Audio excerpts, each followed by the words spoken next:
Nobody is going to tell you this. Your school did not teach it. Your parents probably did not know it. And the people around you who are struggling financially have no idea it is even happening.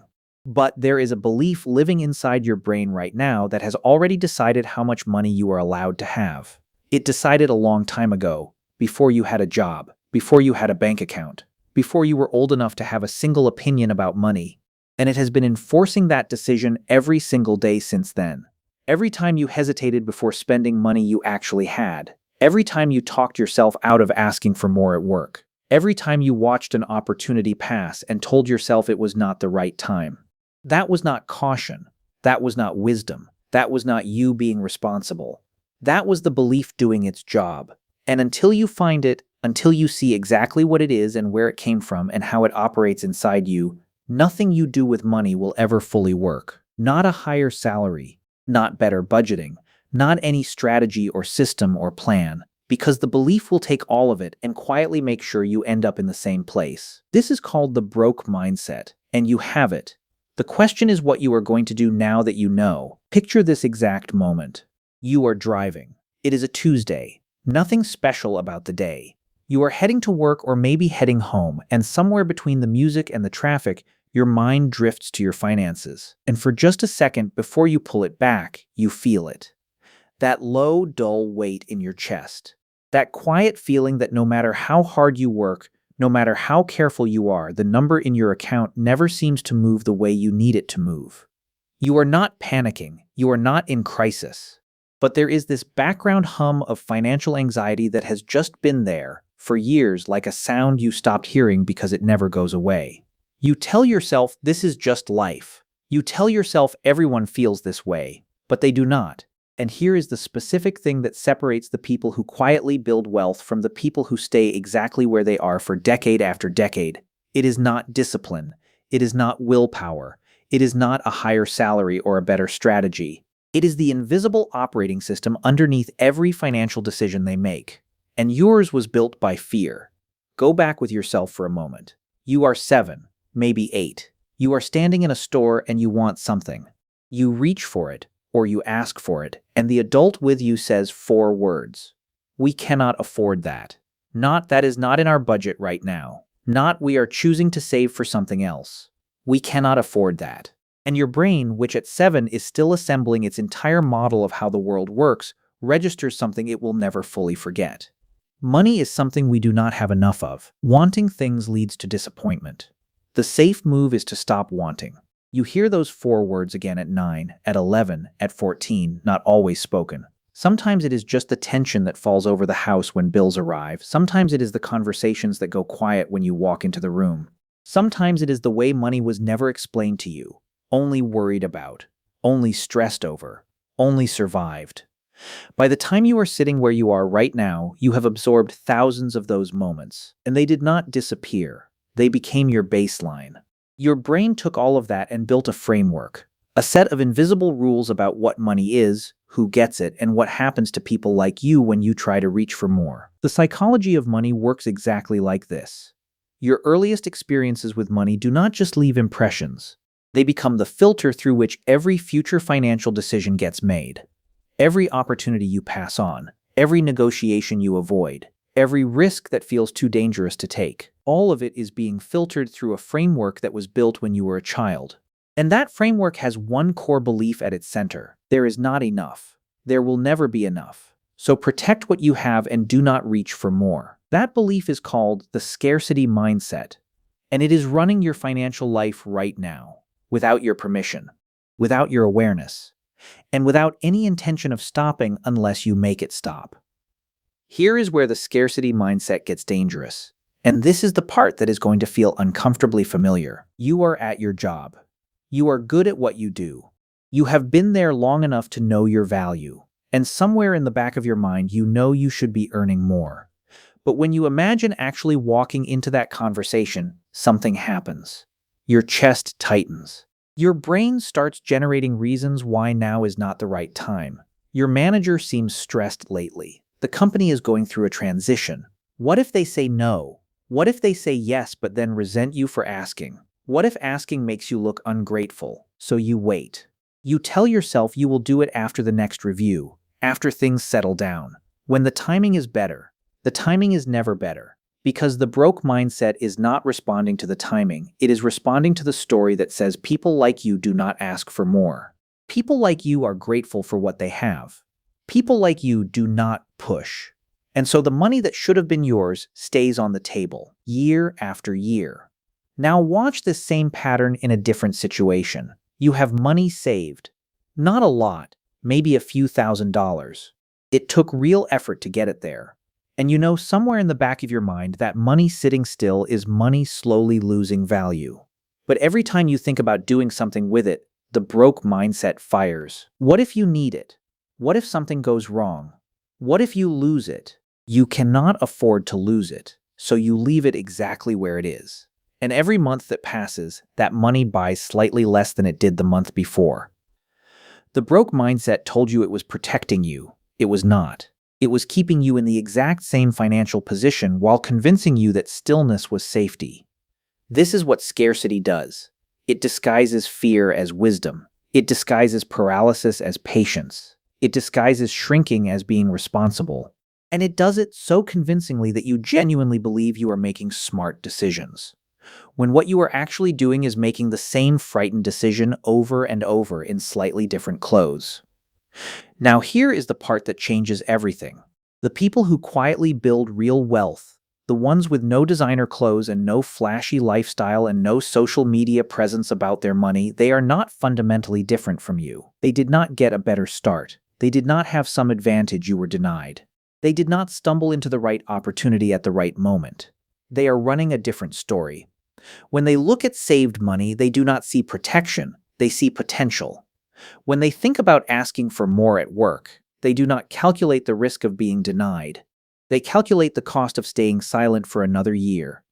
When they hear about a way to build an additional income stream, they do not think that is for other people. They ask what the smallest possible version of that looks like and whether they can start with what they already have. The difference is not courage. The difference is not discipline. The difference is what their brain was trained to see when it looks at a financial opportunity. And here is the thing that will either frustrate you or free you, depending on how you receive it. That training can be changed. Your brain is not fixed. The framework that was built when you were 7 does not have to be the framework you operate from when you are 35. But changing it requires something most people are not willing to do. It requires you to become aware of the exact moment the broke mindset speaks. Because it speaks at a very specific moment. Not when things are hard, when things are about to get better. Pay close attention to this, because this is the mechanism most people never see. You are about to take a step that could genuinely shift your financial life. Maybe you have decided to have the salary conversation. Maybe you have decided to open a separate account and start building a real foundation. Maybe you have simply decided to sit down and make an actual plan instead of just worrying. And right before you do it, something floods in. Fatigue. Doubt. A sudden certainty that this is not the right time. A voice that says you should wait until you feel more ready, more stable, more certain. That is not your instincts protecting you. That is the scarcity mindset defending its own existence. Every belief system, including a broken one, has a survival mechanism. And the broke mindset knows that if you take that step, if you prove to yourself that more is available, it starts to lose its grip on you. So it generates resistance precisely at the moment of growth. And most people feel that resistance and conclude they were right to hesitate. They back away. They try again later. Later becomes never. The only way through this is to recognize what is happening in that exact moment and take the step anyway. Not a massive leap, not a complete transformation overnight. One specific action that directly contradicts the scarcity story. You have been telling yourself you cannot ask for more at work. Ask this week. You have been telling yourself you cannot afford to put money aside. Put aside whatever amount feels almost impossible and do it today. You have been telling yourself that building additional income is for people with more resources than you. Spend 1 hour this week learning one skill that could eventually change that. Not because any of those things will make you wealthy by next month, because each one sends your brain a message that overrides the old story. And your brain, given enough of those messages consistently over time, will begin to update the framework. That is not motivation. That is neuroscience. That is how the broke mindset gets replaced. one contradicting action at a time. There is something else you need to understand about how this mindset operates inside you every single day. It lives in your language. You are driving. You pass a restaurant you would enjoy but would not let yourself go to. And the thought that runs is, I cannot afford that. You see something online that you know would genuinely improve your life. The thought is, that is not for people like me. You think about your financial future, and the feeling that comes is not possibility. It is a low ceiling. A quiet conviction that there is a limit to what is available for you, and that limit is not very far from where you already are. Every single time one of those thoughts runs, your brain marks it as confirmed. Scarcity is real. The ceiling is real. Staying small is the correct response, and your behavior follows. Now reverse it. Not with false positivity, not by pretending you have money you do not have, not by telling yourself everything is fine when it is not, by changing the specific language the thought uses. Not, I cannot afford that. I am choosing where this money goes right now. Not, that is not for people like me. What would I need to do to make that possible within a specific time frame? Not a vague feeling of a low ceiling, a specific number, a specific date, a specific action that points toward it. The language is not decoration. The language is the instruction your brain receives about what is real and what is available. Change the language consistently, and over time the behavior changes with it, because your financial life does not begin in your bank account. It begins in the story your brain tells itself every morning before you even get out of bed. Here is what nobody wants to say directly, so you are going to hear it here. The broke mindset is not your fault. You did not choose it. You did not build it. You absorbed it from the environment you grew up in, from the people around you, from the financial anxiety that lived in your home, whether it was spoken or not. You were a child. Children do not audit the beliefs they absorb. They just absorb them. But you are not a child anymore. And that means the broke mindset is no longer something that was done to you. It is now something you are choosing every day by allowing it to run unchallenged. Every time you hear the voice that says, do not risk it, and you obey without questioning it, that is a choice. Every time you feel the resistance before a growth moment and you back away, that is a choice. Every time you narrate your financial life from a position of lack and limitation, that is a choice. Not a conscious one, not a malicious one, but a choice that compounds over time into a financial life that looks exactly like what the broke mindset predicted for you. And that is the most painful part of all of this. The broke mindset is a self-fulfilling belief system. It tells you that there is not enough. You believe it. You behave accordingly, and the result confirms the belief. Breaking that loop requires one thing. You have to catch it before it completes. You have to recognize the voice, name it for what it is, and choose a different response. Not every time. Not perfectly. Not without fear. Just enough times, consistently enough that the new pattern begins to compete with the old one.